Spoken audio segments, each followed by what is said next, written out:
Detroit Lions fans, it's been a minute since we talked. And now that we're kind of officially in the dog days of the offseason, we have mini camp right now. OTAs just passed. We're waiting on training camp to get out of this pajama party, put some real pads on, play some real football. But just sparking the creativity. And that's the thing I keep saying, trying some different things, talking about some different things. And I want to talk about these top four guys, my expectations for them, because I think we got impact positions.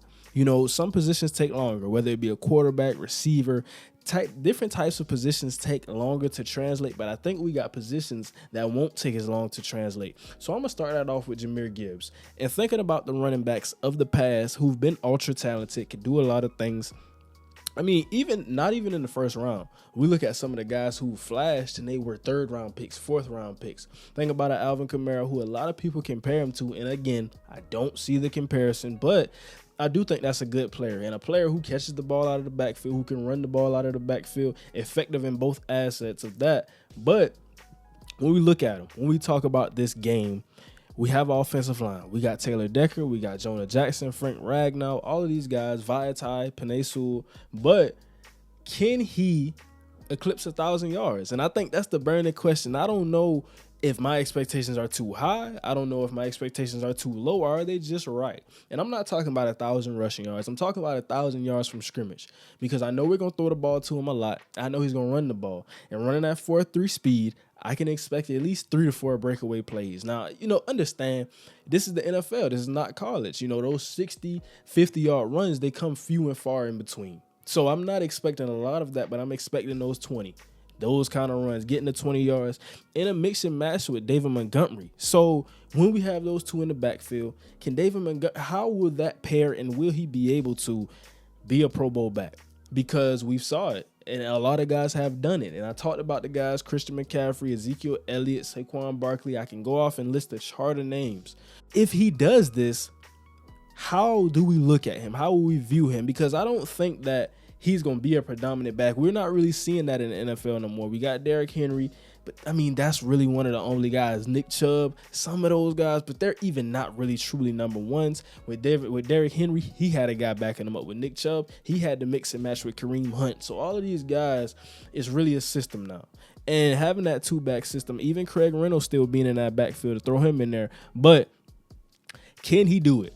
And I want to know, I'm setting that over or under. I'm going over for it just to let you guys know. I think he can do that. I think Jahmyr Gibbs is such a special talent that a lot of people don't understand with Ben Johnson. I think that's the biggest thing with Ben Johnson. It's a lot of stuff that can be unlocked, specifically in this guy. And David Montgomery, the same thing for him as well. He's not a rookie, but I look at the backfield. I look at how they complement each other, and I think that's going to work. Now, going to Jack Campbell. It's kind of different for me with Jack Campbell. And he was one of my favorite, if not favorite, defensive players in this class, knowing that I love defense, knowing that I love talking about the linebacker position, all the nuances of it, and how it's one of the harder positions in football right now. But we got to think about it. And I want to make you guys see this from this perspective so we can understand kind of what I'm seeing. I think about Jack Campbell more and more, and the more I talk about him, he doesn't run a 4.4. He doesn't cover like Fred Warner, yet he was still regarded as one of those dogs. First-round pick, top 20 pick at the linebacker position, where we say we don't draft linebackers high. Fred Warner wasn't even drafted high. Roquan Smith, Devin Bush, Devin White, those were some of the, past linebackers that we saw drafted extremely high. And even those guys outside of Roquan Smith, we got question marks about them. But I think with Jack Campbell, and I talked about this in the last time we talked and what to expect episode 2, the nuances, the techniques, knowing how to, keep your outside shoulder free, knowing how to read your gaps, sometimes reading a triangle, but not really getting that fast flow at all times. Sometimes you got to be slow till you know. Sometimes you got to be slow and go, and Fred Warner has perfected that at the position. Now, I think Jack Campbell doing that as well. Now, some of the evaluators, because I read the scouting reports, and I think when they talk about Jack Campbell, they were wrong in saying that he waits until contact meets him, until blockers get hands on him. I don't think that's necessarily what he's doing.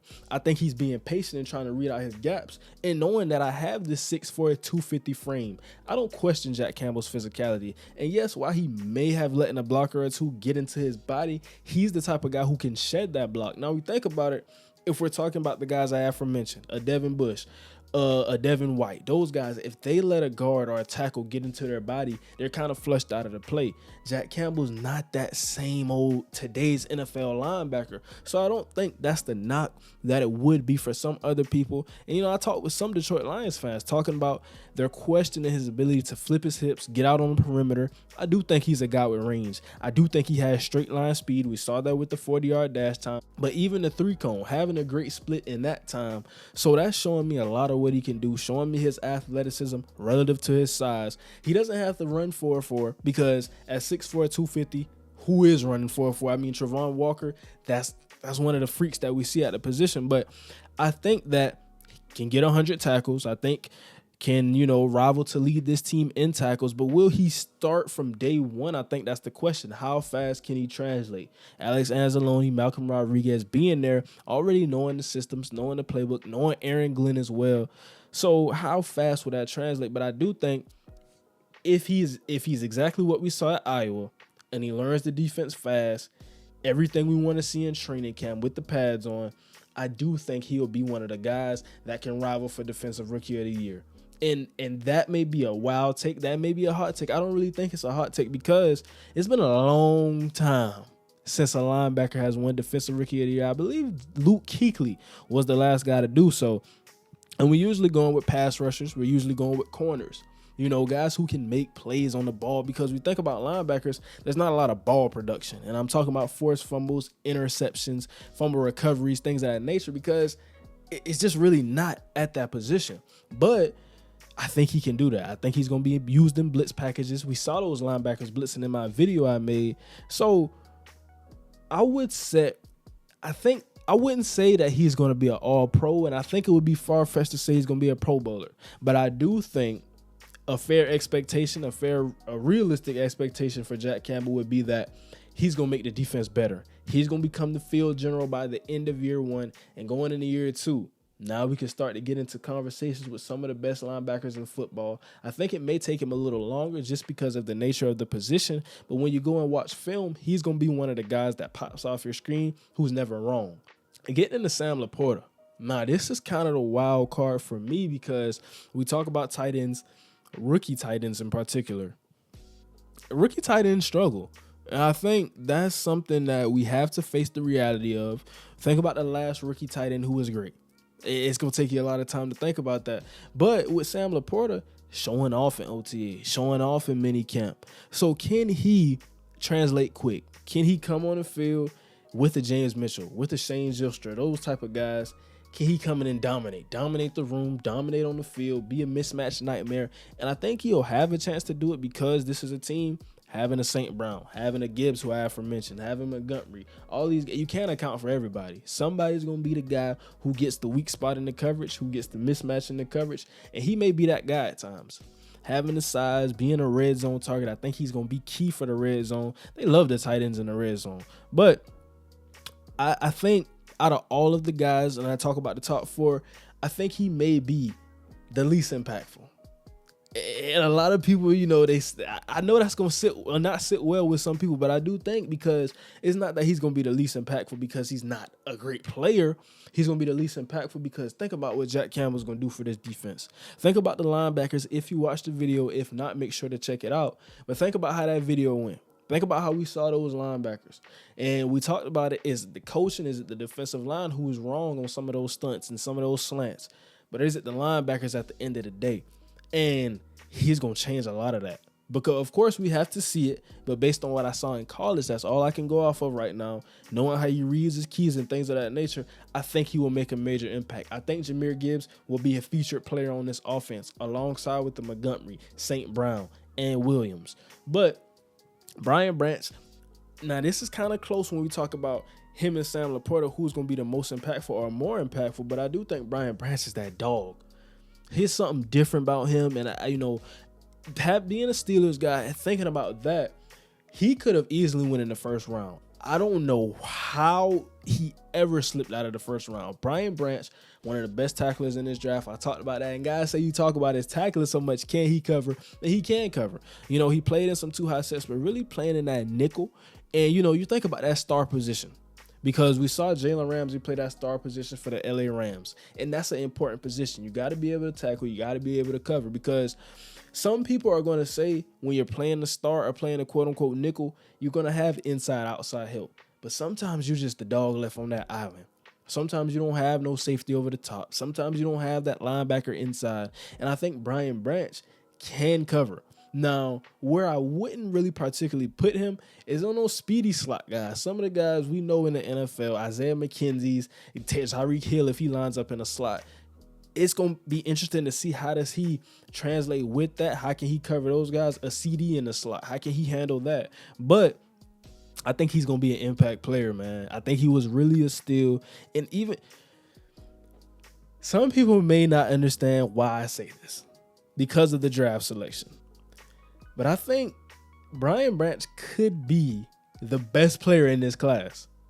And like I said, not a lot of people are saying it, but I'm one of the only ones saying it, and I think there's some truth in that. Now, not trying to create a narrative, knowing Brian Branch, a guy who could have went top 15, a guy who could have went top 20, went in the second round. So Jack Campbell, because Jack Campbell could have easily gone in that second round. Jahmyr Gibbs could have easily gone in that second. So I think Brian Branch rivals that. And Sam LaPorta, who I really like, really have high expectations for. When you hear George Kittle giving a guy praise, you know it's real. All the guys are talking about him. Jared Goff seems to have a connection with him already in OTAs and minicamp.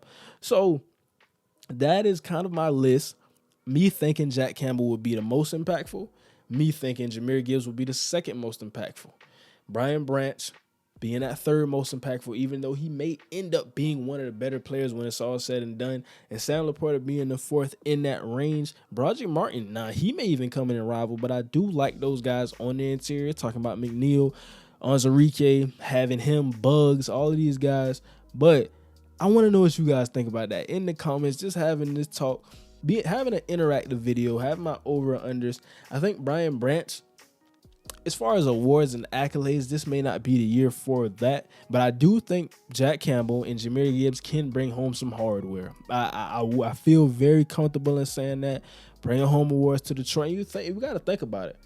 Aiden Hudson made a case for Defensive Rookie of the Year, but Ahmad Sauce Gardner, Tariq Woolen, all of those guys, they had dominant seasons. Even though Aiden had a good season, it's just kind of tough when you look at those guys. They're getting interceptions.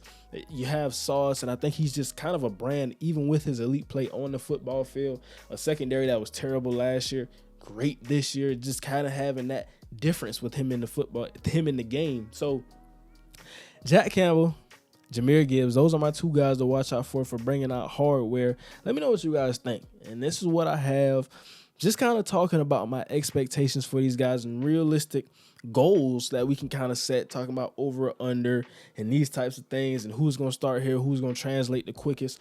Want to know what you guys think in the comments. I'm going to leave you with that thought for today. And now, we out.